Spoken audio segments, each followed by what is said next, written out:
بسم اللہ الرحمن الرحیم۔ السلام علیکم۔ حضور اکرم صلی اللہ علیہ وآلہ وسلم نے اللہ کے یہاں توبہ کی قبولیت سے متعلق صحابہ کرام کے سامنے بنی اسرائیل کے ایک قاتل کا نہایت خوبصورت اور ایمان افروز واقعہ بیان کیا ہے کہ بنی اسرائیل میں ایک شخص چوری، ڈکیتی اور قتل میں بہت مشہور تھا اور نہایت معمولی سی بات پر قتل کر دیتا تھا۔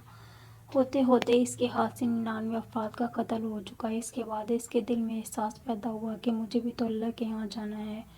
چنانچہ یہ فکر بڑھتا رہا اور لوگوں سے معلومات کرتے ہوئے سرگردہ پھرنے لگا کہ کیا میری توبہ قبول ہو سکتی ہے یا نہیں۔ کسی عالم شخص سے ملاقات کی فکر ہوئی کہ معلوم کیا جائے کہ ایسے شخص کی توبہ قبول ہو سکتی ہے یا نہیں۔ اسی حوالے سے لوگوں نے ایک عابد شخص کے پاس جانے کا مشورہ دیا۔ اس شخص نے اس کے پاس جا کر مسئلہ معلوم کیا، کیا میری توبہ قبول ہو سکتی ہے اور کیا میری مغفرت ہو سکتی ہے جبکہ میں نے 99 انسانوں کی جان مار دی ہے۔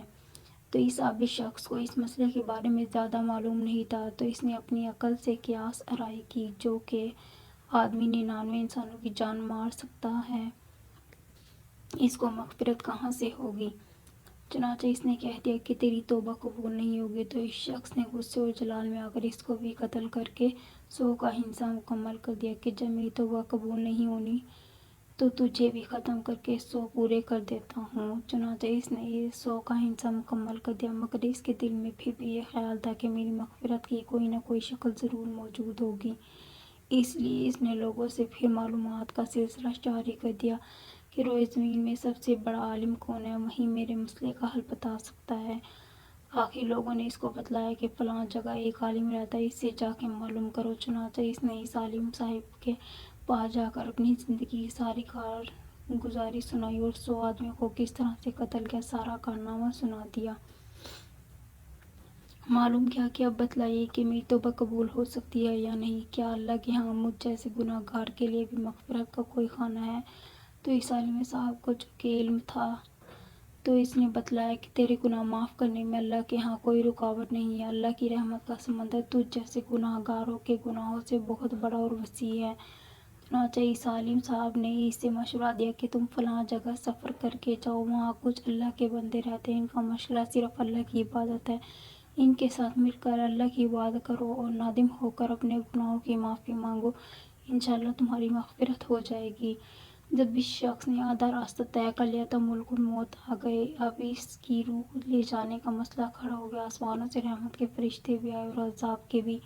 رحمت کے فرشتے کہنے لگے اس کی روح لے جانے کا حق ہم کو ہے، اس لیے کہ یہ سچے دل سے تائب ہو کر عبادت کے لیے جا رہا تھا۔ عذاب کے فرشتے کہنے لگے کہ اس کی روح لے جانے کا حق ہم کو ہے، اس لیے کہ اس شخص نے کبھی کوئی نیکی کا کام کیا ہی نہیں۔ اسی دوران آسمانوں سے ایک فرشتہ آیا۔ بعض روایات سے معلوم ہوتا ہے کہ یہ آنے والا فرشتہ حضرت جبرائیل امین تھے۔ چنانچہ اس فرشتے نے تشریف لا کر ان دونوں طرح کے فرشتوں کے درمیان یہ فیصلہ کیا کہ دونوں طرف کی مسافت ناپ کر کے دیکھ لو، جہاں سے آ رہا ہے اس کی مسافت قریب ہے یا جہاں جا رہا ہے وہاں کی مسافت، لیکن جہاں کی مسافت قریب ہو اس شخص کو وہاں والوں میں شمار کر دیا جائے۔ چنانچہ دونوں طرف کی زمین ناپ کر دیکھی گئی تو جہاں جا رہا تھا وہاں کی مسافت جہاں سے آ رہا تھا اس کے مقابلے میں صرف ایک بالش قریب ہے۔ چنانچہ فیصلہ ہوا کہ مقامی مسیحت سے مقامی عبادت صرف ایک بالش قریب ہے، اس لیے رحمت کے فرشتوں کو اس کو لے جانے کا حق حاصل ہوا۔ چنانچہ اللہ تعالیٰ کی طرف سے اس کی مغفرت کا اعلان ہوگا۔ ایک روایت میں آتا ہے کہ قتادہ رضی اللہ تعالیٰ عنہ فرماتے ہیں کہ حسن رضی اللہ تعالیٰ عنہ نے فرمایا کہ ہم میں سے یہ ذکر کیا گیا کہ اس شخص کے پاس جب ملک الموت آیا تو وہ شخص سینے کے بل اس ضمیر کی طرف گھسیٹتا چلا گیا۔ حدیث قدسی میں آتا ہے کہ میں اپنے بندے کے ساتھ اس کے گمان کے مطابق ہوتا ہوں اور وہ جہاں بھی یاد کرے اس کے ساتھ ہوتا ہوں۔ باخدا اللہ تعالیٰ اپنے بندے کی توبہ سے اس سے زیادہ خوش ہوتا ہے جتنی خوش تم میں سے کسی ایسے شخص کو ہوتی ہے جس کا جانور بیابان میں گم ہو کر پھر سے اسے مل جائے۔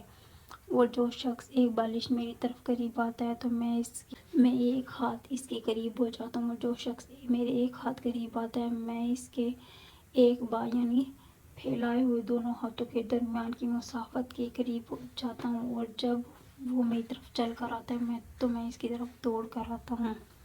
حاصل انسان جب بھی سچے دل کے ساتھ توبہ کرے گا تو اللہ تعالیٰ ضرور قبول فرمائے گا انشاءاللہ۔ یہ واقعہ خصوصاً ان حضرات کے لیے حوصلہ افزائی اور معاونت کا سبب ہے کہ بڑے بڑے گناہ کر کے اب مایوسی کی زندگی گزار رہے ہیں، کیونکہ شیطان انہیں مایوس کر رہا ہے۔ بہرحال گناہ گار کو شیطان کی باتوں میں آ کر مایوس نہیں ہونا چاہیے، بلکہ اللہ تعالیٰ کی رحمت سے اچھی امید رکھ کر سچی توبہ کے ذریعے اپنے آپ کو پاک و صاف کر لینا چاہیے۔ اللہ تعالیٰ ہم سب کو عمل کرنے کی توفیق عطا فرمائے، آمین۔